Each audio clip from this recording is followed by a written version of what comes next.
Hey guys, in this video we're going to take a look at how you can enable or disable maps, transit, preferred trips using bus, subway or light rail, commuter rail or ferry or the iPhone 15 series.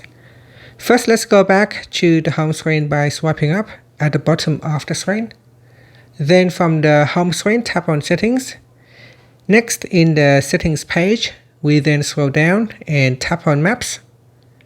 Next, go down to the directions section and tap on transit. In here, you can set a preferred trips using bus or subway or light rail.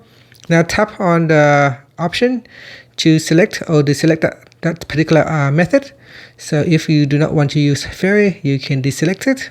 Otherwise, you can switch it on so that when maps suggest a method of transport, it will consider all the options in here that you have switched on. And that's it. After you can swipe up to go back to the home screen. Thank you for watching this video. Please like and subscribe to my channel for more videos.